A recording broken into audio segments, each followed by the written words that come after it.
Let's discuss this further with my panel, Matthew R.J. Brodsky, a senior fellow with the Security Studies Group, and Shai, a Middle East analyst and a partner with Gotham Government Relations. Matt, let's start with you. This peace plan from the administration reportedly is going to include considerable economic incentives for Palestinians, but will likely stop short of full statehood. So the pitch is autonomy, better lives over sovereignty, but no official state. What do you think that may entail? Well, first of all, I would like to see what the peace plan in fact is. Sure, we're all speculating because I know now. that there are. Right. Okay. So if autonomy, then that certainly punctures a lot more mythology, because something that the administration has stressed for a long time when it comes to their peace plan that they've been working on is that it will be fair, realistic, and implementable. But of course, that depends on where one sits as to what is considered fair. So from a Palestinian perspective, if they're still saying that they would like a state, that's one thing. But of course, if it is under the exact same type of, say, completely corrupt Palestinian Authority, that doesn't actually improve their lives. So I think what's new about this approach is that it's actually looking at the Palestinian population and trying to make life better for them, which is in fact not just about having a declaration of independence as much as it is about having a life where they can move around, work, and provide for their families for a better future and not be governed by corrupt officials, as the Palestinian polling itself continues to show. Shai, from a Palestinian perspective, is this plan dead on arrival? Yeah, look, I think Jared Kushner or somebody else was talking about how they're going to address all the core issues. One of the core issues is Jerusalem. So President Trump over a year ago, he actually said, I took Jerusalem off the table. He's a negotiator. He makes deals. If you take it off the table, that means it's not part of the deal. And it's not just the Palestinians, it's the whole Islamic world. Shai, is any proposal dead on arrival when it comes to the Palestinians? I mean, many of them just do not want to see the existence of the state of Israel. So is there any peace plan that they would agree to? Because history has shown us otherwise. Well, look, I mean, many or most Israelis don't want to see a Palestinian state. But from a Palestinian perspective, you get the sense that some Israelis are willing to make sacrifices, some are willing to make concessions, as painful as they may be. But from 1948, there's been a rejection of any kind of That's not true. In 1988, the Palestine National Council accepted the idea of a two-state solution. In 1993, obviously Oslo. But any proposal that just comes out of nowhere as some surprise, here's the proposal, now we're going to negotiate whether you accept it or not. It's obviously dead on arrival, because that's not a process. They've been consulting different groups in the region. They have not been consulting the Palestinians for over a year now. And Matt, is that a good strategy? Because, look, as I said, many would argue that there's nothing that the Palestinians would accept anyway. So get consensus from those Arab neighbors of Israel, get them to agree to this, and sort of enforce this on the Palestinians.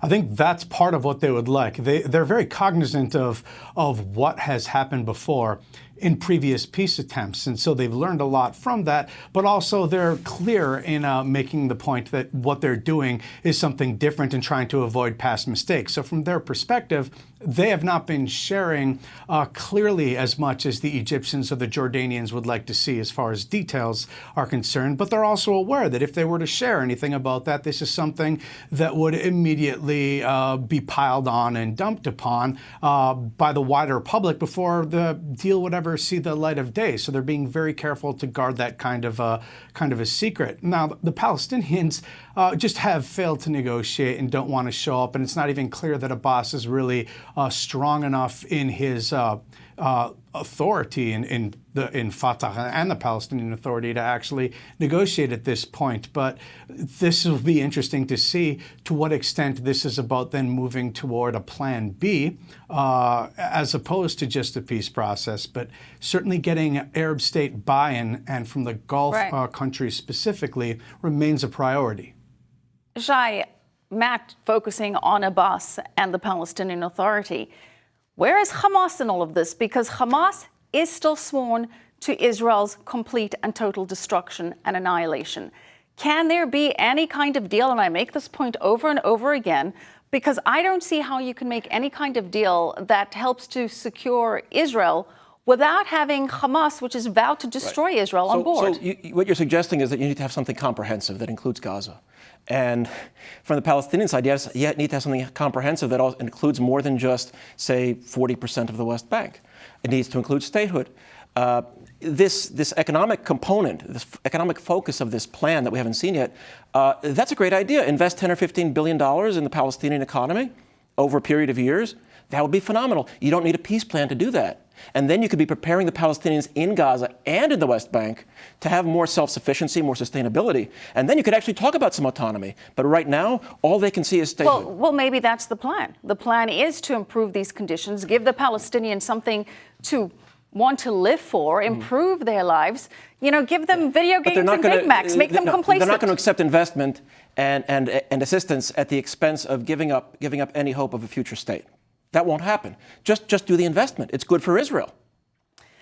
Matt, if the plan does have Arab support, which this is the premise as we understand it, can it still go ahead if it has no support from the Europeans and the rest of the international community?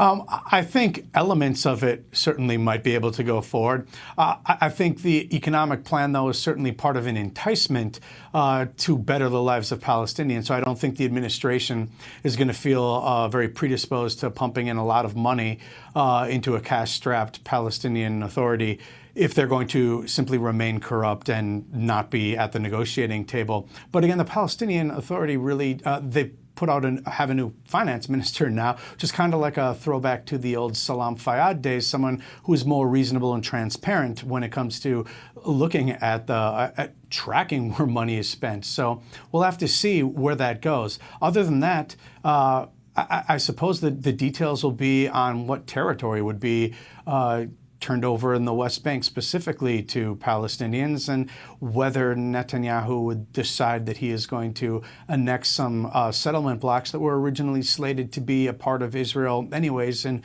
previous negotiations, how that would be played. Specifically, if the Palestinians turn down the proposal, would Netanyahu go ahead with that? I mean, these are all things we'll have to see.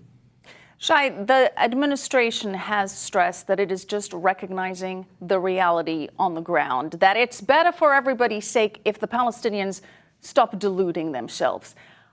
Arguably, why not try a different approach? Nothing has worked so far, so why not try a completely different approach? Well, one thing the administration did is it took almost all of the incentives for the Palestinians and took them off the table ahead of time. But recognizing the reality on the ground, which is Jerusalem is Israel's capital. But basically what President Trump said is that he said it's Jerusalem, not East Jerusalem. Well, he didn't say the undivided. He didn't say undivided. He did say Jerusalem.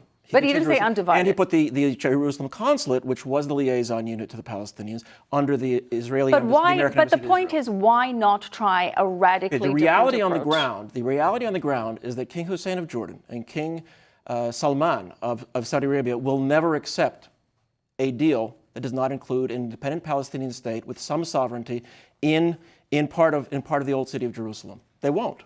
Matt, 30 seconds, your final thoughts on this. I think what President Trump has done amazingly is to puncture a lot of Middle Eastern mythology. He did that with the Jerusalem embassy move. He did that with the Golan Heights. And I think he might be doing that with the peace plan as well. Whatever it is, you can understand that sacred cows that have been held in the Middle East that have really prevented any progress will be punctured, and this may very well allow progress, whether now or in the future. But I think that's very much a good thing. All right. As we stressed, we are all just speculating because we have yet to see the actual details of this plan. But we will, I'm sure, continue these conversations. Good to have you, Shai Franklin and Matt Brodsky. Thank you so much for your time.